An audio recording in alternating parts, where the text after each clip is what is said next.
আইকনসকলৰ দায়িত্ব অকল নিজক আগবঢ়াই লৈ যোৱা নহয়, নিজে যিখিনি পালে তাক বিলাই দিয়াটোৱে হৈছে আটাইতকৈ ডাঙৰ আইকন।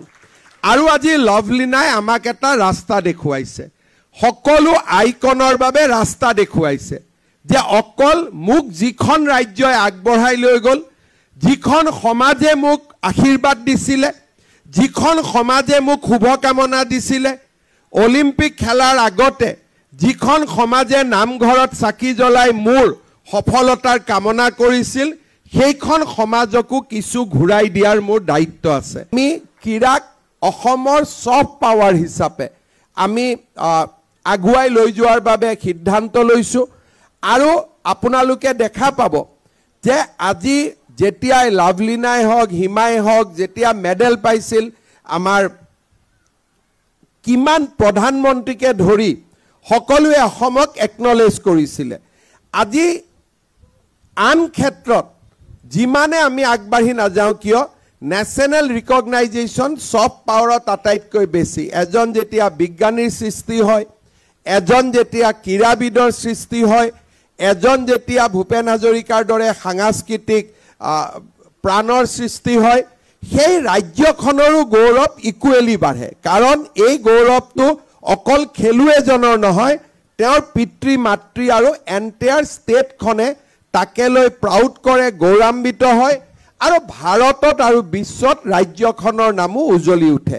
সেইকাৰণে মই অসমৰ অভিভাৱকসকলক অনুৰোধ কৰিম, আমি যেনেকৈ যেনেকৈ ইনফ্ৰাষ্ট্ৰাকচাৰ বনাই থাকিম, আমাৰ যাতে ল'ৰা ছোৱালীসকলকো আপোনালোকে স্পৰ্টছক এটা কেৰিয়াৰ হিচাপে ল'বৰ বাবে অনুপ্ৰাণিত কৰে। আৰু স্পৰ্টছক যদি আমি কেৰিয়াৰ হিচাপে লওঁ, অসমেও মণিপুৰ বা আন ৰাজ্যতকৈ আমি ভাল প্লেয়াৰ্ছ আমি ডেফিনেটলি আমি প্ৰডিউচ কৰিব পাৰিম। শেষত মই এটা কথাৰে সামৰণি মাৰিম, আমি যেতিয়া কোনোবা এজন ব্যক্তি আনতকৈ যেতিয়া অলপ বেলেগ হওঁ, সেই ব্যক্তিজনৰ দায়িত্ব বহুত বাঢ়ি যায়। আজি যদি সচৰাচৰ আমাৰ 3.5 কোটি অসমত মানুহ আছে, সকলোৰে নাম আছে, সকলোৰে পিতৃ আছে, সকলোৰে পৰিচয় আছে, সকলোৱে কাম কৰে, কিন্তু অসমীয়া মানুহে, ভাৰতীয় মানুহে সকলোৰে নাম নাজানে। হয়তো অসমৰ 200-300 মানুহৰ নাম জানে, আৰু তাতকৈ যদি বেছিকৈ নাম জানে কেইগৰাকীমানৰ জানে। অৰ্থাৎ তেওঁলোকক আমি আইকন বুলি কওঁ। আইকনসকলৰ দায়িত্ব অকল নিজক আগবঢ়াই লৈ যোৱা নহয়, নিজে যিখিনি পালে তাক বিলাই দিয়াটোৱে হৈছে আটাইতকৈ ডাঙৰ আইকন।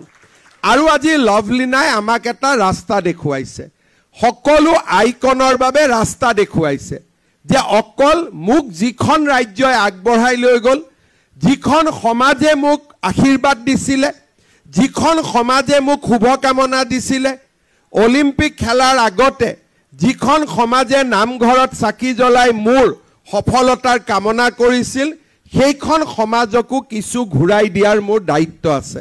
আজি লাভলিনাই এটা ৰাস্তা দেখুৱাইছে, সেই ৰাস্তা আৰু বহুজনে অনুসৰণ কৰক, আমাৰ ৰাজ্যখন আগুৱাই যাওক, তাকে কামনা কৰি মই সকলোকে ধন্যবাদ জনাই মই মোৰ বক্তব্যৰ সামৰণি মাৰিছোঁ।